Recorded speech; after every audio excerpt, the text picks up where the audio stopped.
Hey students, it's Mrs. Girot reporting to you. Happy Friday, happy last day of the block. It's School Spirit Day, so I have painted my forehead and I've got my UTVA shirt on. Woohoo! And I'm actually out in public like this to show my school spirit today.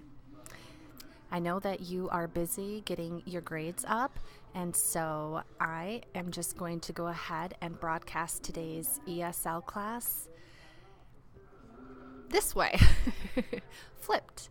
So I'm really hoping to see you next Friday in class where we'll continue our lesson. But our objectives, for those of you who haven't been here, last week we were learning how to use the apostrophe correctly for singular and plural possessives, and we went over that again today. And the other objective, I can explain the contributions that Dr. Martin Luther King Jr. and Rosa Parks made for the civil rights movement to another person using key vocabulary terms. So you'll learn a couple of those vocabulary terms today. Let's take a quick look at the possessives video. So you can go ahead and pause this video that I've made, and I've created a link in your email. So just go ahead and watch that video now. And when you're finished, I want you to practice writing phrases that show possession. So, for example, you've got a baby and some toys. So a phrase that you could show possession would be baby's toys. So you'll get this if you've watched that video. If you haven't watched the video, then you want to do that. Or you could do child's toys. Okay, let's look at the next image. Okay, so this one's going to be a little different. So to make this plural, we're going to do children's toys. And so children all by itself is already a plural word. Okay, so I should probably show it this way.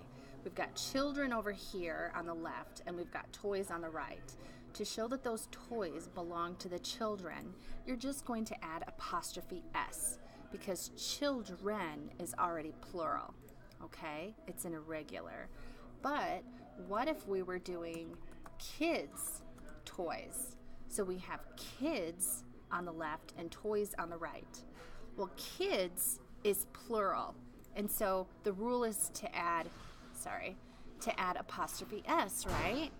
But we don't say kids' toys. We say the kids' toys. So we're only going to have an apostrophe after the S, and we just drop that other S. So if your plural word ends in S, to show possession, just put an apostrophe after the S. Does that make sense? All right, let's do another one.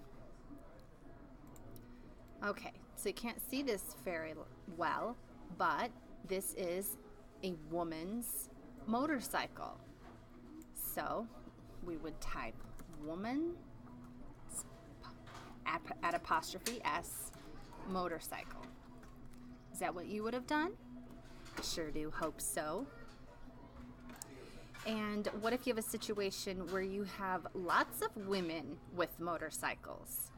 You would write women, because women is already plural. You'll just add the apostrophe S like you always do. Women's motorcycles. Okay, hopefully that's making sense. Perfect. And what if you have just one dog who's hoarding a pile of bones? These are the dog's bones. So it's one dog, you add apostrophe S. Okay, let's say that you have lots of dogs with bones. So how would you write that? Well, first, dogs is plural, right? So remember, I said if the plural word ends in an S, you don't have to add another S at the end. All you have to do is add the apostrophe. So this shows that dogs is plural and the bones belong to the dogs. Okay, so here's a practice one for you. What would you do if you had one man and one tie?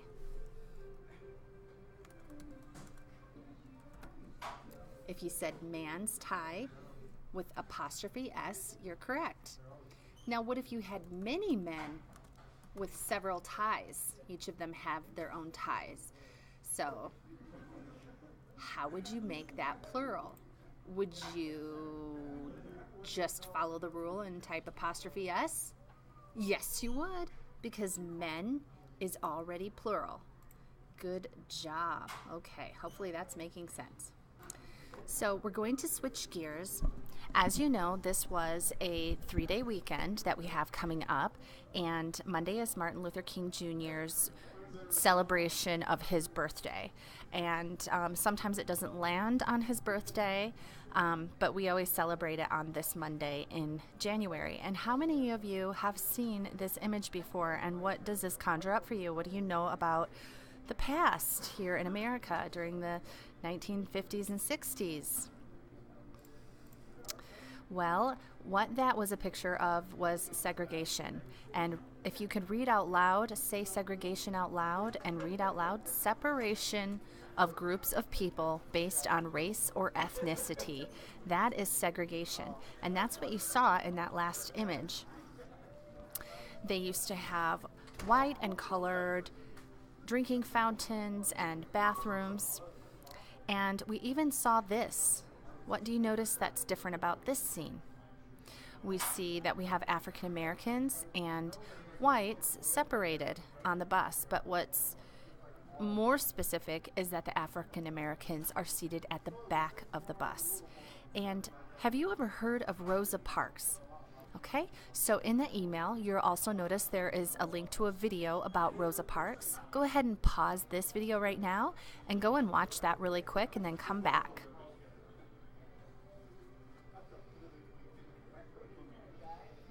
Okay, so you're back. What tool did Rosa Parks use to win this battle against segregation?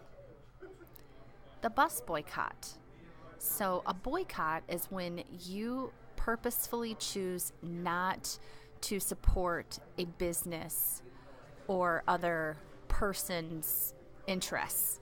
That is a boycott. So if you are a vegetarian and you boycott any place that serves meat, that means that you won't shop anywhere where they have meat products, that type of thing.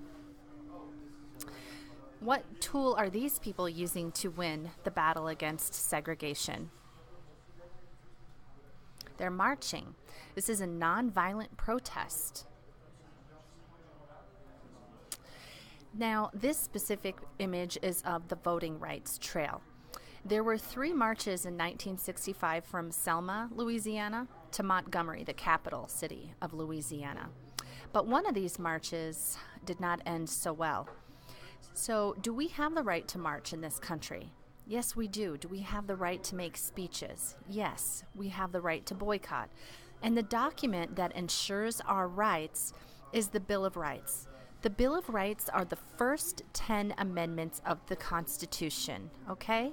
So the very first amendment says we have the right to freedom of speech, we have the right to assemble, we have the right to peacefully protest. But unfortunately, these peaceful protesters are going to be met with violence. What words come to mind when you see these images? One thing I want to note is that the African American people do not fight back. This was very important.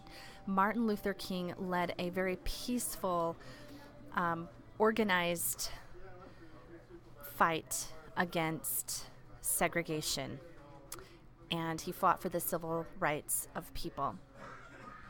And his mentor was Gandhi. If you've ever heard of Gandhi, he actually defeated the British in India, and he won India's independence against England using peaceful protest. Now, does that mean that when you're a peaceful protester, it's peaceful on your end? Sometimes not. Sometimes, even though you're being peaceful for some reason, even our own nation's police officers meet peaceful protesters violently. It is tragic, and this is a big problem that we have.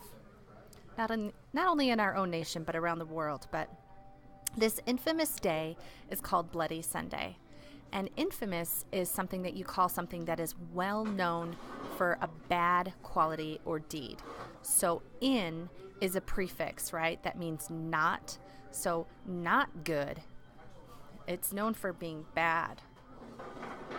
And this event is the famous march that Martin Luther King led from Alabama to Washington, D.C., where he gave a great speech. This is Martin Luther King Jr. here giving this wonderful speech. And when you come back next week on Friday, we are going to watch this awesome video and we're going to learn about this speech that Martin Luther King Jr. made. So I hope to see you then. Be sure to enjoy this important 3-day weekend and remember the purpose of it. Enjoy your rights. Enjoy your right to choose what school you want to go to. We are UTVA and we matter. And I just appreciate all of you. Have a wonderful weekend. Congratulations. End of the block. Woohoo!